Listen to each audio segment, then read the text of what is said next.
یہ کہانی 2003 میں شروع ہوئی۔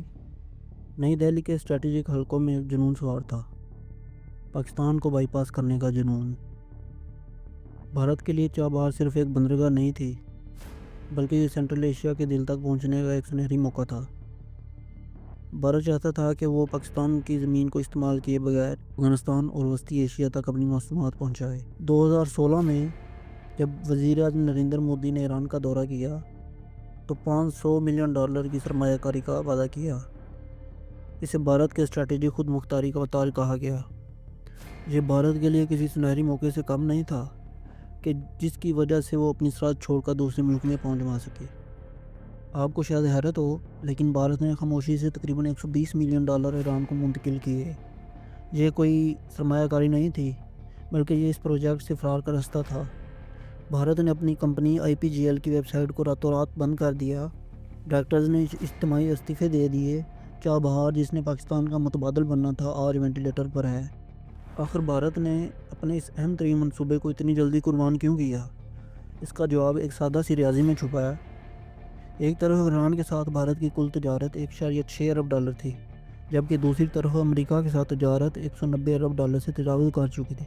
صدر ٹرمپ کے یونیورسل ٹیرف، جو کہ بھارت کے لیے پہلے ہی 50% تک ہے، اور نئی دہلی کو واشنگٹن سے ملنے والے الٹیمیٹم، جو کہ 25% ایکسٹرا ٹیرف کا تھا، اس کی بنیاد پر ایک فیصلہ کرنا تھا۔ وہ یہ تھا کہ یہاں تو اپنی اسٹریٹجی کا نام کو بچائے یا پھر اپنے منافع کو۔ ایسی صورتحال میں بھارت نے وہی کیا جو ایک مجبور ملک کرتا ہے۔ اس نے اپنی اسٹریٹجی کے نام کو قربان کرتے ہوئے اپنے منافع کو بچانے کا فیصلہ کیا اور چابہار کی چابیاں واپس ایران کے حوالے کر دی۔ اس کھیل میں سب سے بڑا دھوکہ افغانستان کے ساتھ ہوا۔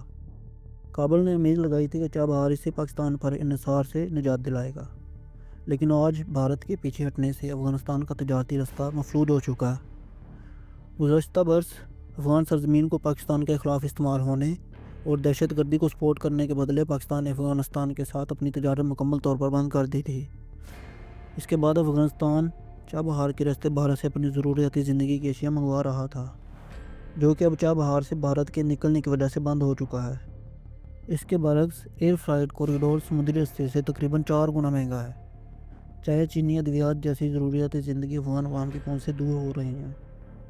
بینکنگ چینلز بند ہو چکے ہیں، ادائیگیاں رک گئی ہیں اور بھارتی ایکسپورٹس کے آرڈر کینسل ہو رہے ہیں۔ اس بات کی تصدیق افغانستان کے ایک تاجر نے کچھ اس انداز میں کی۔ افغانستان کے تاجر اس بات پر زور دے رہے ہیں کہ پاکستان کے ساتھ تجارتی اور راہداری رستوں کی بندش نے ان کے کاروبار کو شدید نقصان پہنچایا ہے۔ اب ایران کی غیر مستحکم صورتحال کی وجہ سے ان کا سامان بندر عباس میں نہیں پھنسا ہوا ہے، جس کے باعث انہیں بھاری نقصانات کا سامنا کرنا پڑ رہا ہے۔ ہمیں اس سال پہلے ہی پاکستان میں بھاری نقصان برداشت کرنا پڑا۔ قیمتیں پہلے ہی بلند ترین سطح پر پہنچ چکی ہیں۔ پہلے ہی غیر ملکی سامان کی درآمد، جو کہ کراچی کے راستے $5,000 میں پڑتی تھی، اب چابہار کے راستے تقریباً $8,000 تک پہنچ گئے ہے۔ اس کے علاوہ ایران پابندیوں کی وجہ سے ادائیگیوں میں بھی کافی مشکلات کا سامنا ہے۔ کابل کے لیے یہ ایک تلخ حقیقت ہے کہ دور بیٹھے اسٹریٹجک پارٹنر پر بھروسہ کرنا کتنا مہنگا پڑ سکتا ہے۔ قدرت کا ایک قانون ہے، جغرافیہ کو تبدیل نہیں کیا جا سکتا۔ آج افغانستان کا بزنس طبقہ دوبارہ مشرق یعنی پاکستان کی طرف دیکھ رہا ہے۔ وہ جانتے ہیں کہ کراچی اور گوادر کی بندرگاہیں ان کے لیے سب سے سستا اور منطقی راستہ ہے۔ پاکستان، جو اپنی سرحدی کنٹرول اور خود مختاری پر بھروسہ کرتا ہے، اب دوبارہ اس تجارتی کھیل کا مرکز بن چکا ہے۔ بائی پاس پروجیکٹ کی ناکامی نے ثابت کر دیا کہ انڈس کوریڈور کی قدرتی اہمیت کو کوئی مصنوعی راستہ ختم نہیں کر سکتا۔ چابہار سے بھارت کے نکلتے ایک بڑا خلا پیدا ہو گیا ہے، اور اس خلا کو بھرنے کے لیے چین بالکل تیار ہے۔ اگر چین نے چابہار کو بیلٹ اینڈ روڈ انیشیٹو کا حصہ بنایا تو یہ گوادر کا حریف نہیں بلکہ اس کا مددگار بنے گا۔ امریکی پابندیوں نے ثابت کر دیا ہے کہ آپ اپنے پڑوسی کو نظر انداز کر کے خطے میں لیڈر نہیں بن سکتے۔